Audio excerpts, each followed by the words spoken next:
Talking with people instead of at them? What? Welcome to the Joyous Expansion Podcast. I'm your host, Brett Dupree, scouring the globe to bring you stories of courage, passion, and resilience. If I could sum up this podcast into one word, I would use empathy. Now let's get inspired.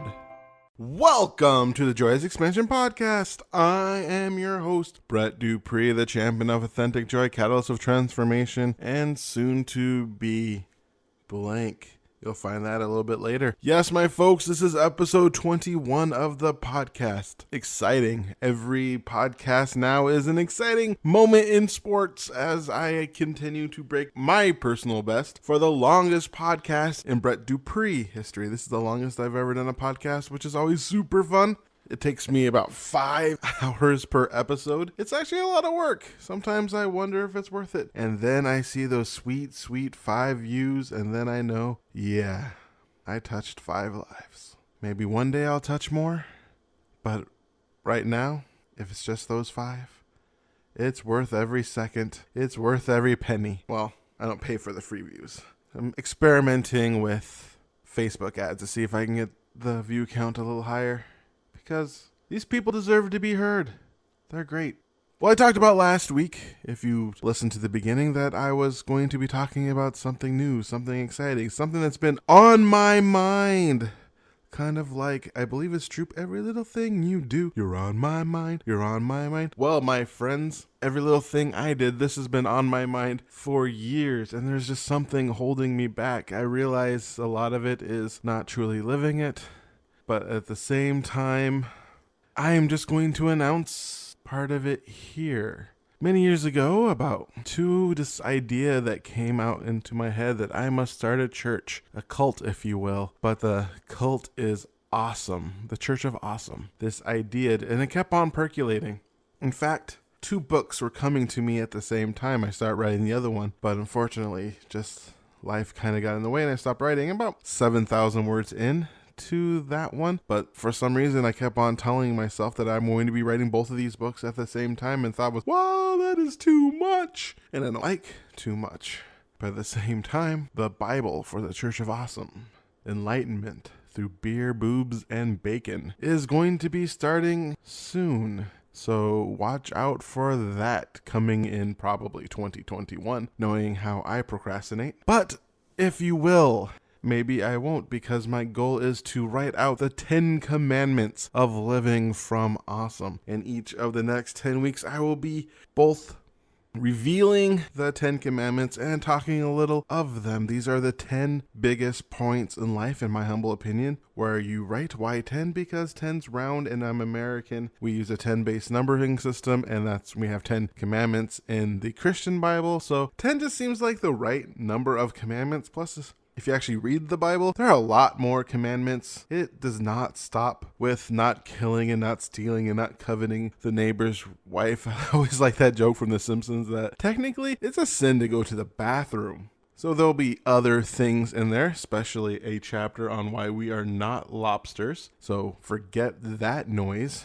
Not wolves either. Forget that noise. But the first 3 commandments are set in stone because I know exactly what they are. I know the first 4, I know exactly what they are. The rest are kind of wibbly wobbly, timey-wimey in the back of my head. I don't know where I'll put them. But the first 4, so the next month, I know I'll have the content needed to really talk about it. I won't be going into too much depth because the first part of this podcast is roughly 10 or so minutes long. So you've been waiting for bated breath long enough. What is the first commandment of the Church of Awesome? Well, I'm telling you right now, my friends, it is quite. The first commandment is be awesome. You might be asking yourself, why start there? Why start with the big kahuna at the beginning? Why doesn't it build up? Because, my friend, the first commandment is the most important commandment. This is the commandment where you strive every moment to be awesome, to be the best you that you can be. Sometimes you will sin, miss the mark, not be awesome, but always strive back to awesome. And each one of the commandments will help you build on your life and become more and more awesome. For I am the God of Awesome, the cult leader of the Church of Awesome. Ah, that feels good to say. bow down upon me and live your awesome life. Of course, that is a joke because one of the commandments is going to be living your truth, something along that lines. But at the same time, that's my message. Mostly because I love one of Steve Covey's 10 habits of highly effective people, which is begin with the end in mind. So we are beginning with the end in mind. What is your version of awesome? If you were to create the awesome version of you, what would that look like? How would you treat people? How would you treat yourself? How would you show up in this world if you were pure, unadulterated, awesome? If we could strip out all those negative thoughts, all those limiting beliefs, everything in your life that is holding you back from being awesome. And I'm not talking about cars or planes or owning your own planet. I'm talking about you waking up in the morning, recognizing your awesome self, recognizing how good you are. What will it take for that to happen? When you look at yourself in the mirror, having a big smile on your face, knowing today is going to be an awesome day because I declare it and I will live it. What is holding you back? When you go out and you're in traffic, somebody cuts you off and you think, yes, today is awesome because I am awesome. That person is living their life. I am going to let that little thing affect me. I don't care that there's traffic and I'm going to be late because I am awesome. What is holding you back? How do you want to react to that situation? Who is the ultimate version of you? Without pettiness, without the need for revenge, without the need of getting back at people, without the need of having other people accept you, without the need of everything. If you were just a perfect, not perfect, because being perfect isn't awesome. Awesome people make mistakes all the freaking time. So what's holding you back from being fine with making mistakes? Thinking of them as learning privileges. What is holding you back? And who would you be if that was no longer there? That is the question I ask for you from the first commandment. We're beginning with the end in mind, and the beginning is discovering and deciding at this point in time. That's the important part, is this point in time. Why this point in time? Because quite simply, this is the point in time where you can learn, because what you believe is your best version of yourself will change. The one constant of being human is change. Heck, your cells practically create a new human every 7 years. People want to call it Hadrian's boat, but it's Hadrian's wall. It's the boat of Theseus. At what point do you not become you if every cell is replaced? But the truth of the matter is you still have your thoughts, your desires, your dreams. So what is your thought, desire, or dream 7 years from now? If it takes you 7 years to become the perfect, most awesome version of yourself, scratch perfect, the most awesome person of yourself, what will it look like? I want you to begin with the end in mind, with the idea that even after listening to these 10 weeks of commandments, that it will change. In fact, it might even change as you are writing it down. The ultimate version of me does this. Oh wait, that I've already outgrown that first thing I wrote down. I truly agree with the idea always being, always becoming. And if you're not growing, you're dying, because life is moving forward. You're always moving forward. And if you stop, you'll be left behind. So having a growth mindset, having a solution mindset is important when it comes to being your awesome self. So that is just a taste of this new upcoming book, with the first commandment being awesome. And speaking of awesome, I have today a wonderful interview with Ross Murker, a friend I have met through Toastmasters. This might surprise you. I know a lot of people in Toastmasters. It's a wonderful organization. Ross, unfortunately, hasn't been able to come to my Lightworker Toastmasters Club. I'm hoping he's able to make it one day. I know he wants to be there, but he has other commitments, as a lot of people do. Finding a time that works for everybody is nearly impossible. But as I've gone to know Ross, the more I come to like, he's a nice, delightful guy, and we have a nice and delightful interview. Ross Murker is a sum of many parts. He is a survivor of childhood molest, abuse, and neglect, was a did not work up to potential student in school, a divorcee, a serial entrepreneur who has held 39 conventional jobs across 40 years of employable life while learning by failing at several different business opportunities during the same period. And is successful in many different ways as well. A veteran, father, widower, business team builder, Toastmaster, a student of public speaking, neurolinguistic programming and hypnosis, a karaoke singer, a 800 words per minute speed reader. He brings a wide variety of personal and professional experience and education along with an earnest desire to be of service in helping people succeed. And you will hear his desire to service in this interview. So I'm proud to bring you my interview with Ross Murker. Hello, Ross, and welcome to my podcast. Hi, Brett. Thank you for having me. I know you from Toastmasters. How fun is that? That is awesome. I have watched and admired you as you built the Lightworkers Club, and I'm looking forward to visiting it sometime. Thanks. Look forward to having you there. It's been a blast starting the club. Yeah, Toastmasters has been really good for me these last couple of years. That's great to hear. Looking at the thing you sent me, you said you had 39 years of conventional employment? Yep. I've actually been conventionally employed ever since I was 15 and a half and wanted to get my learner's permit at various jobs, and I'm averaging about a job a year. When you take 5 years for the Army and 3 years for a tech job out of that mix, my average duration per job goes down a little more sharply, and it's not a space I feel like I fit into very well. What causes you to feel like you don't fit in? Well, at first, I feel like it's fun. I'm contributing. I'm earning my income, paying my bills, and everything's wonderful. And then I start noticing places where things might be improved, made more efficient. In some cases, things have been moving along perfectly, but I've had increased responsibilities without correlating increases in compensation. And I really didn't think that was fair. And I wound up getting resentful. And one way or another, I wound up parting ways with them.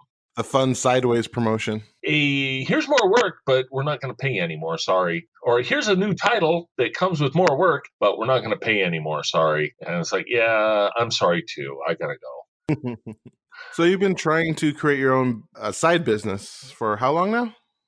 I have been pounding my head against the side business wall for several years. Feel like I've finally started to get a few clues going on around it, and am currently an affiliate for a few different companies. Cool. So what businesses have you started? Most of the businesses that I have attempted have been as an independent distributor or affiliate with various network marketing companies. And for a long time, I was your typical, I've got dollar signs in my eyes. I'm joining the NFL, no friend left, because I'm chasing all my friends. Hey, you got to buy this. You got to try this. You got to do this. And they weren't really interested. And it took me a long time to see that it was because of the way I approached it that they weren't really interested. How would you approach them? I'd get excited about a given company's products or services. And as soon as somebody would, hey, what are you doing? Just land on them with like a landslide or an avalanche of information, because that was what I felt was important, was making sure that people knew that I knew just about everything there was to know about what it was I was trying to offer. And it didn't work out real well. What kept you going forward with trying those businesses? I have seen too many people succeed with them. I have seen so many wonderful success stories where people started out with just $50 or $100, and they got started with a business that they really liked. They bought the products, they tried the products, or they bought the service and tried the service. They really liked it, and you do what people do. We've been network marketing since we were 3 years old and asking our parents for a special toy that we saw advertised. The difference is that some people get paid for it. And I wanted to be one of those people getting paid for it. Certainly do like getting paid. It's amazing how many people don't. For whatever reason, the industry seems to have a stigma attached to it because of some of the more vocal proponents, including the way that I used to approach it. So I guess I can see it. behind all of that, there is value and there is an opportunity. It says here that you have an abysmal low emotional EQ. Yes. At one time, when I was a kid, everybody has childhoods. Some of mine, when it came to my age peers, was my own darn fault. I held myself as being smarter than everybody around me. I held myself aloof. It was kind of defensive because there were things going on that I didn't want anybody to know about because I was ashamed of them. Because of that, or partially because of that, and partially because kids are kids, I was very lonely during my childhood and early life. I wasn't good at social skills. I wasn't good at interacting with people. I wasn't good at appropriately demonstrating how I cared about other people in the occasions I did. And it wasn't a good time. Do you think that has led into some of your quote unquote failures in creating a secondary to primary income through not working a 9 to 5? It may have been. It certainly wasn't that I intended to come off that way, but when you tend to lead with your knowledge of all the facts and information about a given opportunity, I can definitely see where it might be seen like that. So let's talk about Darla. You can tell people her story. In 1994, I met a wonderful lady online, and this was back in the bad old days of local computer bulletin board systems and dial-up modems, and it was kind of scary, but there were these local systems and there were chat rooms, and you wander through, and people behind keyboards and monitors are often, they feel safer. They're more open, more authentic. And I know that was the case for me, and it was certainly the case for Darla. And we played and we bantered and we got a little more serious about our play, and we fell in love before we ever met. We spent some time. We had each been married before, so we had a long engagement to make sure it was right, and we had a little over 14 years of absolutely wonderfully happy marriage. And what happened to end the marriage? About 7.5 years in, she'd had kids before, and I'd had a son from before, and she and I were in a place where we felt like we could support a child between us. And so we started trying to conceive and had a lot of fun trying to conceive for a while. And we weren't conceiving. So we flipped a coin to see who was going to go to the doctor first to find out why we weren't. And she won the coin toss and went to the doctor. And that's when she got her first diagnosis of endometrial cancer. We spent the Valentine's Day weekend in the hospital with her recovering from surgery, and she went through a course of chemotherapy. Cancer stayed gone for about 2 years, and we were happy. At that time, I was still religious and going to church, and we prayed gratitude. And then the cancer came back, and she went through treatment again. The second time, after the second course of treatment, it only took a year and a half for it to come back a third time. And then the fourth time, we were out of treatment options, and her body just could not sustain the fight. So she went 3-1 in the last 7.5 years we were married. That sounds like that was very tough. It was. She was absolutely awesome. She fought her fight, and I did everything I could to be supportive in every way I could, either knew how or learned how. It taught me something that I wasn't completely sure of about myself. The hardest words to live up to in the English language are "until death us do part." I was actually able to stand up to that and to be right there with her, right up until she was no longer with me. How did you move past that? We had a discussion. We had several very deep and emotional discussions, but throughout them, one of the threads was that she made me promise with all of the solemn intention in my heart that I would not follow her on purpose if it turned out that the cancer claimed her life. She extracted that solemn vow out of me, just like our marriage vows, basically. There were times when that was all that kept me from, in fact, following her. Have you sought dating counseling based off that situation?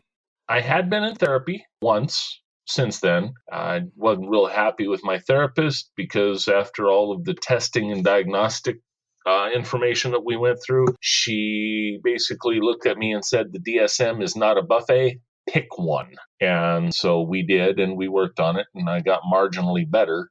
She left her practice to practice elsewhere, and I was not going to go through the work of bringing another therapist up to speed.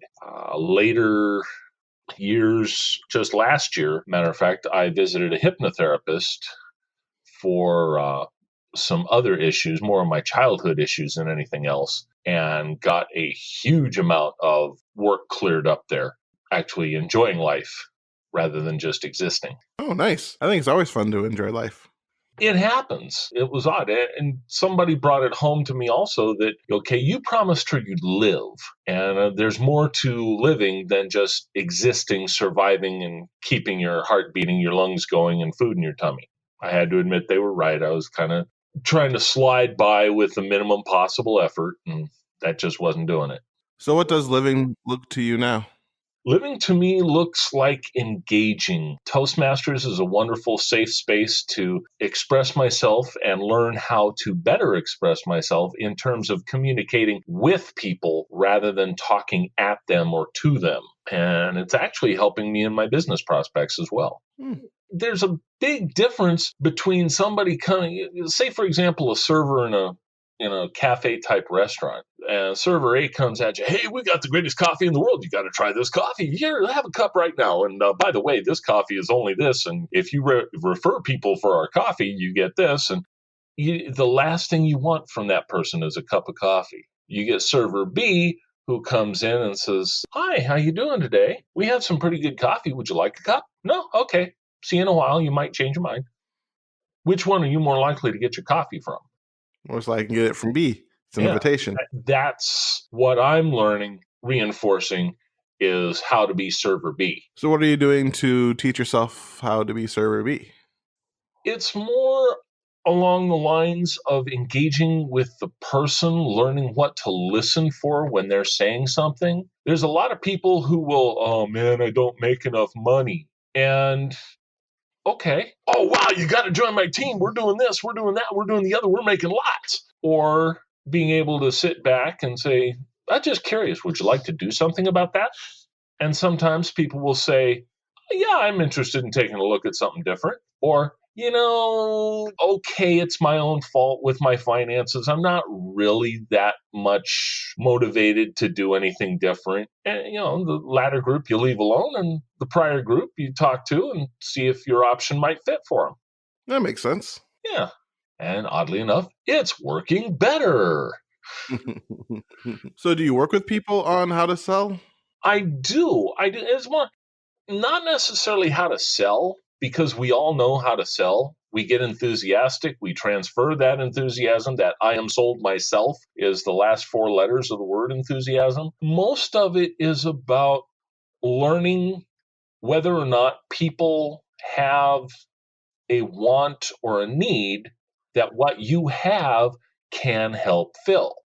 And it's really very short. There are some companies out there that'll make you sit through a 45-minute presentation in a hotel room before they'll let you sign up. And, you got to drive a half hour both ways, and you've got 40 people in the room and you're the only one not with the company. And so there's that pressure. And it boils down to about a 2 or 3 minute conversation when you know what you're doing.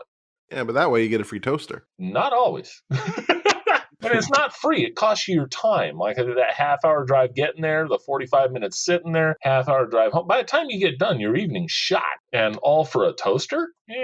So what's the process you go through with people? Well, first I listen and find out, okay, are they wanting to earn more money? Are they wanting better nutrition and personal energy? Are they maybe wanting to do something different with their body conformation? Because there's times when people want to make more money, but they don't want to do what I'm doing to do it. Okay, that's a quick 2-3 minute conversation. We can determine that, no, okay, they're probably not that interested in joining me. Heck of a lot easier than 2 hours. Definitely.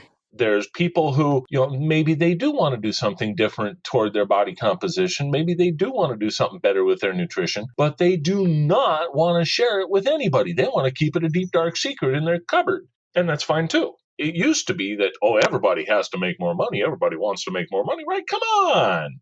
And that would ruin things where I might have had a customer prior. And so I have learned that not all of my customers are going to be teammates and distributors. And my teammates and distributors may only be minimally customers.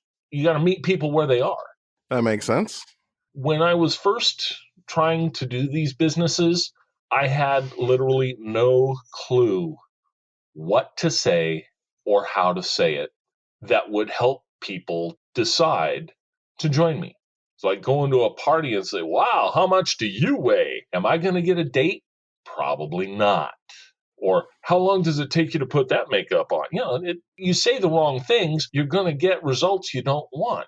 You learn how to say what to say, and it can be as simple as a script. Is it going to feel natural the first time? Probably not. But we have things called practice until eventually even a 1 minute or 2 minute story flows as naturally as, talking about your drive into work that morning. And when you can teach people that it can be that easy and that natural, then they can see themselves succeeding with it a whole lot easier. They're more inclined to want to do it. Do you have any fun success stories? Oh, yeah. Yeah, I do. I have one individual on my team who they're just enjoying, they've made a game of it. They just enjoy practicing. They're like, may I practice a 1 minute? Do you have a minute? Can I practice this? I'm starting up with a new opportunity and I'd really like a chance just to practice. We'll say up front that you're not going to do this with me. Okay. You're safe. No, zero pressure. We know you're not going to do it. You've already said no, but may I practice what I'm supposed to say for future opportunities? Mm-hmm.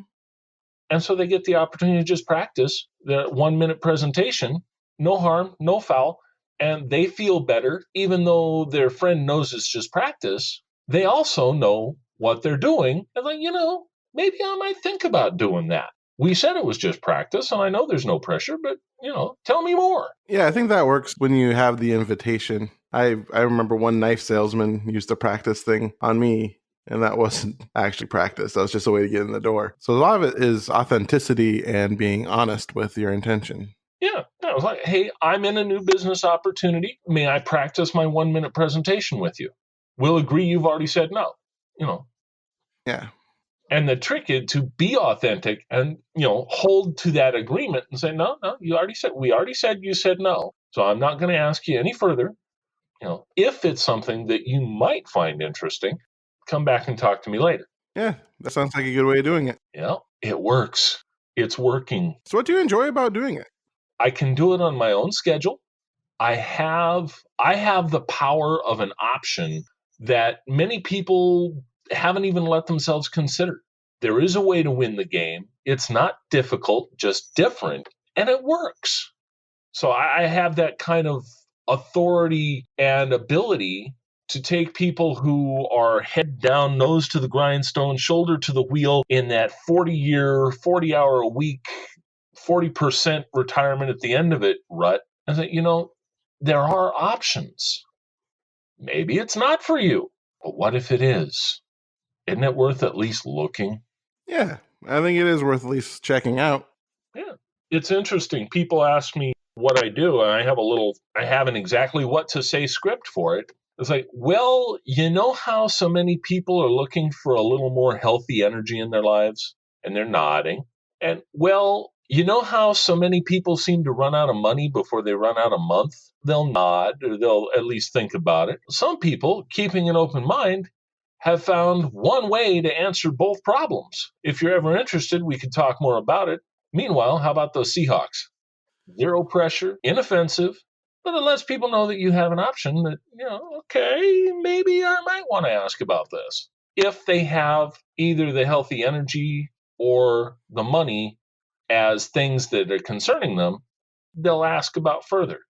If they're not open-minded and they're married to their job and I'm growing up the way my parents grew up in a conventional employment situation, then that ends the conversation and you know that they're probably not a good fit for your team. Yeah, that makes perfect sense. Yeah. So knowing little things like that about the how to say, what to say, and how to approach people with it, it's funny. You ask somebody what they do. The thing that you probably, you know this, you're doing interviews. When you ask somebody what they do for a living, and you can see in their face whether it's something they enjoy or whether, I'm a fudge packer at the Keebler Elves Cookie Factory. You Sounds like can a tell great how job. much they like what they do. And a lot of times, if you ask them, they may be polite and ask you what you do. And you go into that, and you give them small bit of information. If they're at all open to it, they'll ask about more. And if they're not, then you can continue on. How about them Seahawks? Yeah, that makes perfect sense. So it So flows naturally. It's not somebody with dollar signs in their eyes coming up and grabbing your lapels. You got to come to the hotel with me Thursday night to an opportunity meeting. So it works a lot better when you know how it works.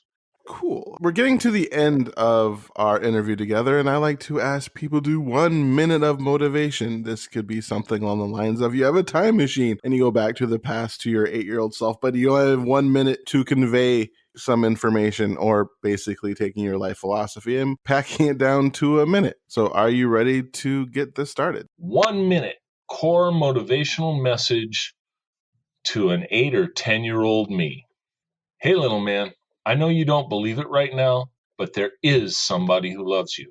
And there are several more who, although they may not show it in ways you see as love, they care for and about you too. I know you're doing the best you can with what you have. I know you're frustrated. I know you're doing the best you can with what you know. Keep doing that. You will get stronger. You'll get smarter. And when you follow through, you'll do something really important. Whether anybody else ever trusts you or believes in you, or whether you feel like they do, you'll have earned something, your own trust, confidence, and faith in yourself. You can. I know you can. I know you can because we did. And there are more of us ahead who are saying the same things to us that I'm saying to you. Thank you. Thank you for sticking around. Thank you for being part of the awesome. Thank you for building those dream castles in the sky and in the sand. Thank you. We love you. Keep asking yourself, how does it get even better than this? Then listen and pay attention. The answers come from some places where magic still lives. See in my mirror. Be good. Awesome. Thanks. That was delightful. Been rewatching that exercise every once in a while, and it's amazing what comes up, because so often people forget about the kid that they were. That's sad, because that kid is still around. The most awesome story that I've read in recent times as far as emotional impact was, I think it was Ursula Le Guin walking away from Omelas. There's this beautiful city, magical, fantastical, all the treasure, all the knowledge, everything. And it rests on keeping a child buried in garbage and sewage and filth. And if you rescue the child, you risk the city. And Sounds like an interesting story. I can't do it justice. You got to read it. It was something a mentor of mine, Stephen Barnes, shared with me. I would like to thank you for being on my podcast. Your story of struggling with your day-to-day job and then struggling with trying to build something outside of it, start talking at people instead of actually talking to them, and coming to the realization that it's all about connection with people rather than trying to sell to people is an important message that I'm sure many of my listeners will take away and incorporate into their lives so that they can better connect with people and grow their business through connection rather than through trying to push their wares onto people. And if your listeners are looking for a place where they might join a team led by yours truly with regards to using one of those opportunities, my website is www.healthywealthywesternwa.com. The WA is for the state. Healthywealthywesternwa.com. Thank you. Awesome. Have a great day, Ross. You too. Thanks, Brett. And there you have it, folks. There was Ross's interview. I liked a lot of what he was saying, especially when it talked about selling. In fact, I find that partly the missing piece for the Church of Awesome, the part I started at the beginning of this podcast, because when I first thought of doing the idea, I kind of wanted to shout it at people and just create this elaborate thing, even dress up as a wizard and just do this big thing that was just awesome and shouting, kind of like telling at the person. But after listening a lot to Kyle Cease, actually, I discovered the missing part that didn't feel as good was the talking with people. It's a conversation. And that's what good selling is. Good selling is a conversation. One thing my girlfriend is amazing at is selling her services in a way where she just meets people and talks about them and learns about them and truly connects one-on-one.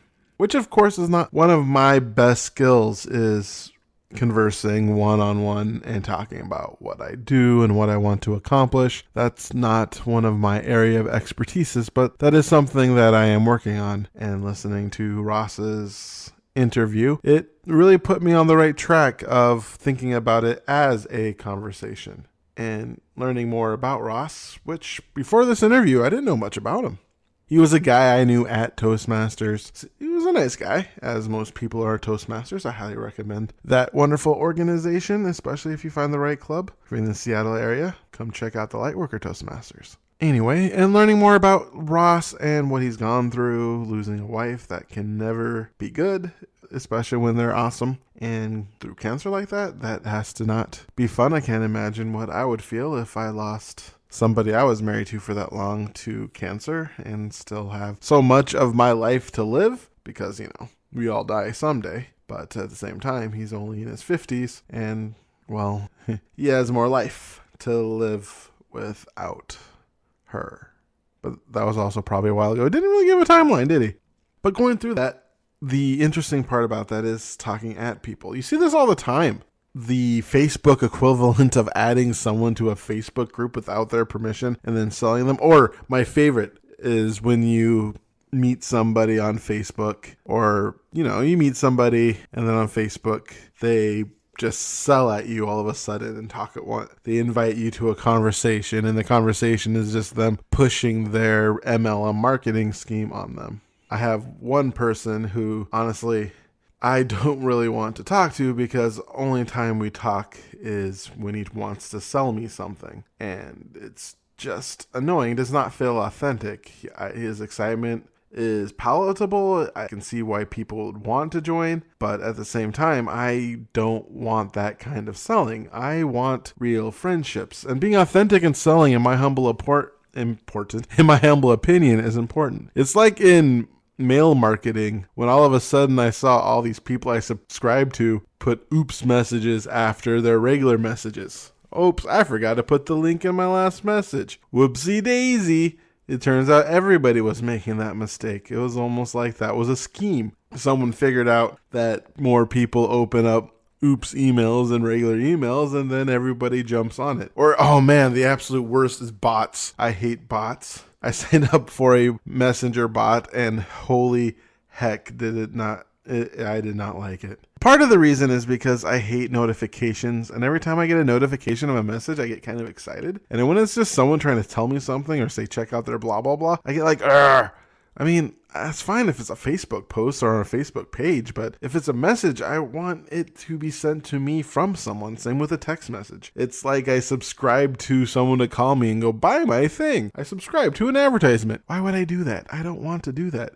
And the marketing that tends to work on me now are more friendly people. People who connect with me. People who truly felt like they want me to succeed and want to get to know me. Because that's the most important part, is get to know me and get to know you as well. Getting to know the person and creating a connection. Connection is the future of marketing, is the future of advertising. It is the future of this world, being authentic, your authentic self, and trying to work on serving that person. Not trying to work on, but showing how you can serve them and how you are going to serve them. That is the most important part, in my humble opinion. And listening to Ross, he seemed to have learned that. And it's a very good message to hear. It is very good to hear somebody who goes from the blah to the let's discuss this. I'm going to invite you. And I do like the idea of practice, but practice being only practice.